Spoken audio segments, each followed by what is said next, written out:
I don't know where these titles come from. I mean, I assume they're translations from the original Japanese, but the ones I'm using were on the typed labels of the videotapes I had, and I loved them. If the American show had done titles like Terror, the Six Shadows, it might never have been canceled in the first place. A shadowy spaceship approaches Earth, and by shadowy I mean that it follows the same baffling properties as the mysterious Scorponok, in that it's just always in the shadows no matter where it is. Meanwhile, Wheelie and Daniel return home in the flying train, then catch a televised rock show in New York? Tokyo? Someplace where there are giant TV screens outdoors. The rock show is interrupted by a shadowy guy. Man, this show is lousy with shadowy guys. The Decepticon Headmasters are playing poker, which seems kind of unfair since the Bat Dude has mind control powers. And Six-Shot is hanging out by himself enjoying a tall, cool glass of Energon. Aw man, Cyclonus has Scourge, the Headmasters have each other. I guess Six-Shot doesn't have any friends. That's kind of sad. Meanwhile, the Autobot Headmasters are hanging out at the Statue of Liberty, and I swear they're engaging in some kind of degrading guy talk about RC. なんとなくアーシーお姉様に似てないかいやいや、アーシーよりこちらの方がず Meanwhile, Jesus, slow down, show. You're gonna give me a seizure. The Autobots work out that 6 different shadowy robotic forms have been spotted in 6 different countries. Wait, so it's Six-Shot? Maybe he's angry because of the whole not having friends thing.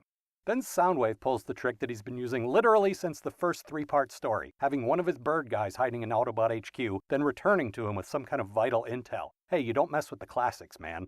Six-Shot says something about ninjas and dinosaurs, I think? いやいや、拙者は忍者参謀として大のベースを守らねばならん Man, I envy Japanese 8-year-olds watching this show. Then he terrorizes some more Earth cities. Or maybe it's an imposter, I don't know. And the train bots take Daniel shopping, which makes the Headmasters very angry for some reason. This scene is worth it just to hear the word shopping 3 or 4 times. Apparently it's one of those words that just doesn't translate, which is a constant source of amusement to me. Daniel explains what a ninja is, which is another word that doesn't Oh, right, never mind. And everyone works out that Six-Shot can literally split into 6 different guys. How much sense does that make? All the sense! The train bots combine into a big guy. Oh, so they can do something more than turn into a train that flies in space. Then he fights 3-Shot or 1-Shot or whatever this one is called, and he fights Trypticon. I think it's safe to say he may be a little outclassed in this fight against a giant dinosaur the size of a city and a guy who can change into 6 different things. Fortunately, the Headmasters are here. Now he has 2 cars, a plane, and a helicopter helping him. The day is saved! Buy Headmasters toys, kids. Oh man, this title is even better. We open on the titular planet, which doesn't appear to be in any kind of grave danger so far. And look, there's Vector Sigma doing Vector Sigma-y things. Looks like this show gave a much clearer picture of what that thing was all about, which is kind of cool. And look, Soundwave's tape guys are up to no good again. Man, for a guy who died a few episodes back, he's really doing his part for the Decepticon cause. Galvatron daydreams about... Oh god, I need to get my shit together. He daydreams about holding a giant sword that's bigger than he is. Oh, Jesus, that's priceless. Meanwhile, on whatever the pink sky planet is, the Headmasters... So let's see what the Decepticons are up to. Oh hey, it's that mysterious guy that Galvatron calls Scorponok. Just step out into the light already! Blaster, in his hideous new color scheme, pulls some clever cassette spying of his own, which, in this case, means dispatching all of his guys to a spot about 3 feet away that he could easily see himself. Well, he's trying. The Predacons stand around fiddling with their guns for like a really uncomfortable length of time, then start shooting at some generic Cybertron dudes. Then Galvatron assembles the Stunticons and Combaticons. Man, say what you will about this show, but they're not just about the latest products. They managed to work in pretty much the entire toy box, which the American show never really did. On the other hand, 9 episodes in, they're still making a really big deal of the heads-on thing.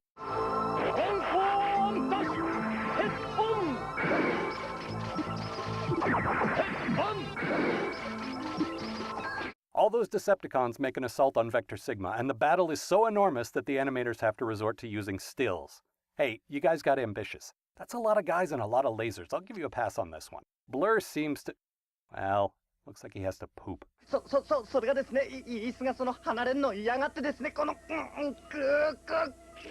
anyway, the Autobots send all of their guys to fight those Decepticons. This is a lot of fucking Transformers, guys, and I like it when there are a lot of Transformers. Though...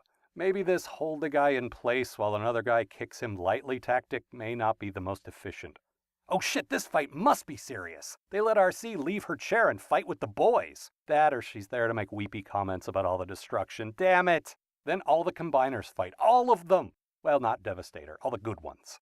Galvatron and Rodimus fight bigger and better than they ever did in the US show. The Headmasters switch heads again, which makes no more sense now than it did the other 30 times. And we end with some guys looking at some boxes. But this is part 1. Maybe this box-looking action pays off in part 2. The exciting conclusion, I hope.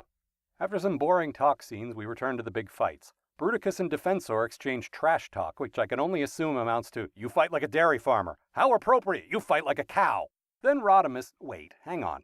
We never saw him get up from that fight with Galvatron. Cup, Blur, and RC were acting like he was dead. I mean, I know there's a language barrier and all, but even if they said, "Look, he's fine," they did it in a sad tone of voice and we didn't actually see him get up or even open his eyes. No time for that, though. We have to consult this map of the mall. Let's see, we are here. The Decepticons take their boxes into a mysterious hole. Still not impressed with this particular plot thread, guys. Then one of the Autobot Headmasters, it's hard to say who since they keep switching heads like idiots, puts his hands together, makes his Autobot symbol glow, and summons the others. Somehow. Magic. Shut up. Then they fight the 2 Decepticons guarding this clearly important hole. Galvatron, buddy, you brought literally your entire army to the planet. Why the hell do you only have 2 guys guarding your lame mystery hole? This is a Megatron move, and I thought maybe you'd learn a lesson or 2 since those days. That was fairly evident to me when you killed Starscream. Anyway, now we're in one of those pipe levels.